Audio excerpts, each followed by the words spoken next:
Welcome to Tamirab Studio. In this video, we will talk about watercolor painting in a loose style.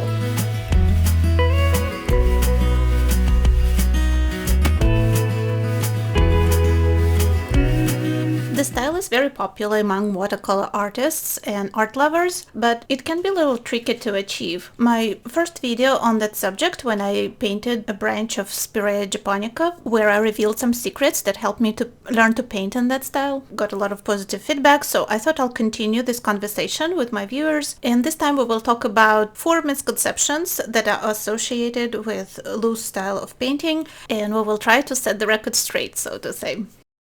The first misconception about loose style of painting that I used to have is that no planning is necessary. We can just jump in and do whatever first comes to mind and the painting will work out in the end. This of course can happen, but I would say even though some spontaneity is necessary, we do have to plan every time we paint watercolor. As you see, for my first wash, I selected 6 colors. I have Cobalt Blue, I have Cobalt Violet Deep, Ultramarine Violet, and also Cobalt Violet. And I'm going to add to these Opera Rose and Lemon Yellow. I have them all listed in the video description below. All these colors are pretty transparent and light. Even if they run and mix on paper, they're not going to neutralize each other. They will create beautiful mixes, and that will help me to avoid mud in my first wash. Lemon yellow and all those violets can neutralize and create gray, but they're both light, so it's not going to be a muddy gray. It will be pretty pleasant, and also I can keep them separated by Opera Rose. So that's my plan for the first wash. I'm working on a half sheet of 300-pound cold pressed watercolor paper, 15 by 22 inches with number 24 brush. And as you see, I have all my pigments in those ceramic cups, so I have a sufficient amount for the first wash.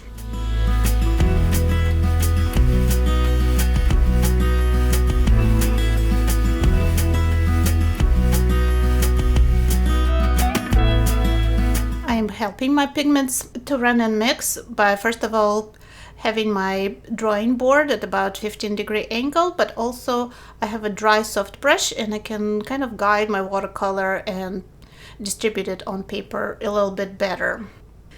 And as you see, even though I did plan how I will start, I jumped in too quickly and I didn't like that bright cobalt blue wash I started with in the upper left corner, but I can wash that off and make a correction if I need to. The second thing I used to assume about loose style watercolor, and I know some people think that too, is that to paint in a loose style, you have to paint wet on wet with only soft edges. That is not true. Every work of art, to be balanced, needs to have a variety of edges. So we need both soft and hard edges. So I'm working on adding some more pigment to my painting.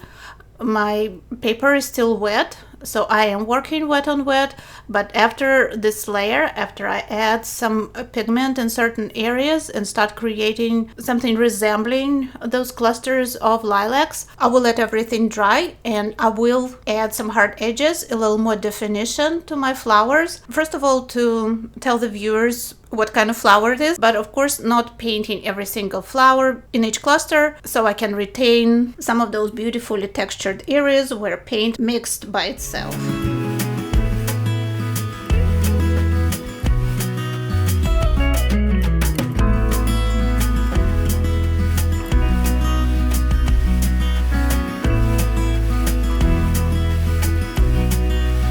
So here we go, my second layer. I'm working wet on dry.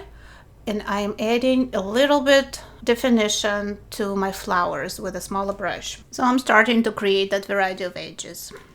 I've added Sennelier's Royal Blue to my palette. I really like this color, but it's a little tricky to work with. It's pretty opaque, so I might be painting myself into a corner here with this blue, but we'll see how this painting develops. Which leads me to the third misconception that I wanted to discuss, is that loose style watercolor painting needs to be finished in one go as quickly as possible. I would say it's not exactly true, because even though we do want to work quickly and not overwork things, the smart thing to do in my opinion, is to work in stages. To apply some paint like I'm doing now, and then leave this painting for a few hours or even a couple of days, and then come back to it and evaluate the result. That gives your brain a break and gives you a fresh perspective on your painting, and the decisions that you will make after that will be much more sound than if you just rush through and try to finish. Or if the result doesn't please you, just throw it away. I would recommend to let it sit and then look at it a little bit later, and you will see it in a totally different light.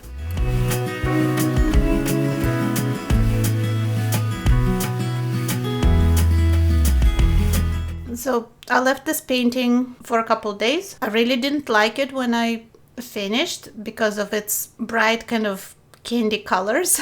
I suspected that I'll have to tone it down somehow. After a couple of days, I was confirmed in my suspicion that this painting needs some darks, and the darks need to be neutral. So the colors I chose for the darks, when I started, I was thinking about using maybe phthalo green and maybe mineral violet, but then I decided these colors will be too saturated, so I used Cascade green and I used Moonglow. It's a dark, cool purple by Daniel Smith that consists of 3 pigments, I believe, kind of a convenience color. And I really like how Cascade Green and Moonglow, and also a mixture of both, contrast with my really bright, vivid flowers that I have on paper. So I'm going to also add a little more details, a few more hard edges, a few more soft edges, bring forward those clusters of flowers. And the last thing I wanted to mention in this video is, of course, the problem of overworking. It's the hardest thing, especially in watercolor, to know when to stop. So stopping from time to time, like I said, and evaluating the result is very important. And sometimes we think that the longer we work on the piece, the better it will become. But because I film most of my painting process, I can see sometimes in the video the exact moment when I start ruining things. So if you think loose watercolor style eludes you because of overworking, even use your cell phone and try to record your painting process. That way you will see when you should have stopped. And gradually you will teach yourself to stop at a certain moment before you start overworking your painting. So it's a balance. You don't want to finish too soon and not give the painting a chance, and you don't want to work it to death and, just kill it with your efforts. If you are interested in painting flowers, first of all, I have a whole playlist here on my channel with tutorials on that subject, and I also have an on-demand class, Gouache and Watercolor Flowers Old Masters Approach, that you can find on my website, tammyrupp.com, and it's also available on Skillshare if you have membership there. My last step is adding back some highlights into the painting in the flowers and also in the background. I'm using Dr. Paige Martin's pen white, and I would love it if you would let me know in comments what you think about loose watercolor style of painting, if it's one of your favorites or you prefer more controlled, realistic style. Also, what you think about these lilacs, how did they turn out? Thank you so much for watching this video, and I'll see you in the next one here on Tammy Rupp Studios channel.